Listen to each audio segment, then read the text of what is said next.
ಕಶ್ಯಪ್ ಈಗ ಅಯೋಗ್ಯ ಅನ್ನುವಂತಹ ಪದ ಏನು ಬಳಕೆ ಮಾಡಿದ್ರು ಚಕ್ರವರ್ತಿ ಸೂಲಿಬೆಲೆ, ಅದಕ್ಕೆ ಏನ್ ಕೇಸ್ ದಾಖಲಾಗಿದೆ? ಏನಂತ ಕೇಸ್ ದಾಖಲಾಗಿದೆ? ಆ ಕೇಸು ಒಂದು ಅಟ್ರಾಸಿಟಿ ಕೇಸ್ ದಾಖಲಾಗಿದೆ. ಅದ್ರ ಮೇಲೂ ಒಂದು ತನಿಖೆ ನಡೀತಾ ಇದೆ. ಅದಕ್ಕೂ ಇದಕ್ಕೆ ಏನ್ ಸಂಬಂಧ ಸರ್? ಅಟ್ರಾಸಿಟಿಗೆ ಜಾತಿನಿಂದಲೇ ಆಗಿದೆಯಾ? ಒಂದು ಎಕ್ಸಾಂಪಲ್ ಕೊಡ್ತೇನೆ. ಸೆಕೆಂಡ್, ಇದೇ ಚಕ್ರವರ್ತಿ ಅವರು ಒಂದು ಮಂಗಳೂರಿನಲ್ಲಿ ದ್ವೇಷ ಭಾಷಣ ಮಾಡಿದ್ದಾರೆ. ದ್ವೇಷದ ಭಾಷಣ ಏನ್ ಮಾಡಿದ್ದಾರೆ?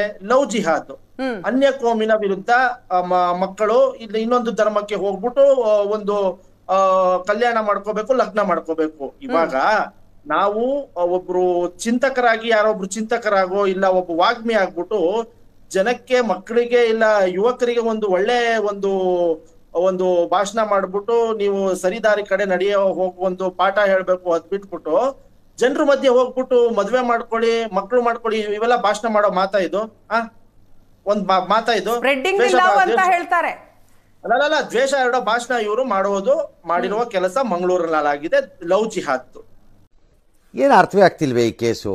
ಮೂರನೇದು, ಇದೇ ಒಂದು ಶಿವಮೊಗ್ಗದಲ್ಲಿ ಒಂದು ಹೆಣ್ಣು ಮಗಳು ಏನೋ ಒಂದು ಪೋಸ್ಟ್ ಮಾಡಿದಾಗ ಆ ಮಗುಗೆ ಏನಂತ ಒಂದು ಪೋಸ್ಟ್ ಮಾಡಿದ್ದಾರೆ ಅಂತ ನಿಮ್ಗೆ ಗೊತ್ತು. ಅದ್ರ ವಿರುದ್ಧವಾಗಿ FIR ಆಗಿದೆ. ನಾಲ್ಕನೇದು, ಕಾರವಾರಲ್ಲಿ ಇವರೇ ಏನೋ ಒಂದು ಬೈಕ್ ರ್ಯಾಲಿನೋ ಏನೋ ಮಾಡ್ತಿದ್ರು ಅನ್ಸುತ್ತೆ. ಅಲ್ಲಿ ಇವರು ಕೋಮುದ್ವೇಷ ಎರಡೋ ಒಂದು ಸ್ಟೇಟ್ಮೆಂಟ್ಗಳು ಕೊಡ್ತಾರೆ. ಇವರ ಮೇಲೆ ಯಾಕೆ ರಾಜ್ಯ ಸರ್ಕಾರ ಕ್ರಮ ತಗೋಬಾರ್ದು ಅಂತ ಅವರೊಂದು ಪ್ರಶ್ನೆ ಕೇಳಿದ್ದಾರೆ. ಅದ್ರ ಬಗ್ಗೆ ಮಾಹಿತಿ ಪೊಲೀಸ್ ಇಲಾಖೆ ಕಲೆ ಹಾಕ್ತಿದೆ. ಪೊಲೀಸ್ ಇಲಾಖೆ ತನ್ನದೇ ಆದ ಕರ್ತವ್ಯ ಮಾಡ್ತಾ ಇದೆ. ಅವ್ರು ಏನು ಮಾಡಿಲ್ಲ ಅಂದ್ರೆ ಚಕ್ರವರ್ತಿ ಅವ್ರಿಗೆ ಯಾಕೆ ಹೆದರಿಕೆ? ಬರ್ತೀನಿ ನಂದನ್ ಕಶ್ಯಪ್ ಅವರೇ, ಅನಿಲ್ ಚಳ್ಕೆರೆ ಅವರಿಂದ ರಿಯಾಕ್ಷನ್ ಪಡೆದು ಬಿಡ್ತೀನಿ. ಅನಿಲ್ ಚಳ್ಕೆರೆ ಅವರೇ, ಏನ್ ಹೇಳ್ತೀರಿ? ಪೊಲೀಸರು ತಮ್ಮ ಪ್ರಕ್ರಿಯೆಯನ್ನ ಮಾಡ್ತಾ ಇದ್ದಾರೆ, ಸಹಜ ಪ್ರಕ್ರಿಯೆ ಇದು. ಯಾರ್ಯಾರ ಮೇಲೆ ಎಷ್ಟೆಷ್ಟು ಕೇಸ್ ಇದೆ, ಸೊ ಅದ್ರ ಬಗ್ಗೆ ಇನ್ಫಾರ್ಮೇಶನ್ ಕಲೆಕ್ಟ್ ಮಾಡೋದು ಅವರ ಕೆಲಸ. ಸೊ ಆ ಕೆಲಸವನ್ನ ನಿಭಾಯಿಸ್ತಾ ಇದ್ದಾರೆ. ಕುಂಬಳಕಾಯಿ ಕಳ್ಳ ಅಂತಂದ್ರೆ ಯಾಕೆ ಹೆಗಲ್ ಮುಟ್ಕೊಂಡು ನೋಡ್ತೀರಿ ಅಂತ ಏನ್ ಹೇಳ್ತೀರಿ? ನಮಗೆಲ್ಲ ಗೊತ್ತಾಗೋಯ್ತು ಮೇಡಮ್. ಕಾಂಗ್ರೆಸ್ನವರು ಬಹುಶಃ ಜನರಿಗೆ ಇದೆಲ್ಲವೂ ಅರ್ಥ ಆಗೋದಿಲ್ಲ ಅನ್ನುವ ಯಾವುದೋ ಭ್ರಮೆಯಲ್ಲಿದ್ದಾರೆ. ಮೊದಲನೇದು, ಈ ಪತ್ರವನ್ನು ಬರೆದಿರುವಂಥದ್ದು ನಿಮ್ಮ ಸ್ಕ್ರೀನ್ ಮೇಲೆ ಕಾಣಿಸ್ತಾ ಇತ್ತು, ಅಲ್ಪಸಂಖ್ಯಾತರ ಆಯೋಗದಿಂದ ಬಂದಿರುವಂಥ, ಅಂದರೆ ಗವರ್ಮೆಂಟ್ ಯಾರ್ದು?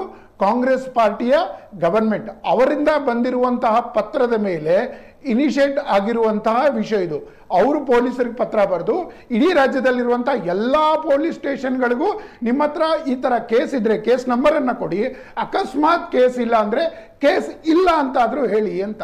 ಅಂದರೆ ಈ ಆ್ಯಂಗಲಲ್ಲಿ ಯಾವ ಕಡೆ RCB ಅಂತಹ ಒಂದು ಕೆಟ್ಟ ಘಟನೆ ನಡೆದು ಇನ್ನೂ ಒಂದು ವಾರ ಆಗಿಲ್ವೋ, ಎಲ್ಲಿ ಈ ಸರ್ಕಾರ ಪೊಲೀಸರ ಮೇಲೆ ನಂಬಿಕೆ ಇಲ್ಲ ಅಂತೇಳಿ ತೋರಿಸ್ಕೊಟ್ಟು ಅದೇ ಪೊಲೀಸರಿಗೆ ಒಂದು ರೀತಿಯ ಎಕ್ಸ್ಟ್ರಾ ಕೆಲಸವನ್ನು ಕೊಡುವಂತಹ ಕೆಲಸವನ್ನು ಸರ್ಕಾರ ಇವತ್ತು ಮಾಡ್ತಾ ಇದೆ.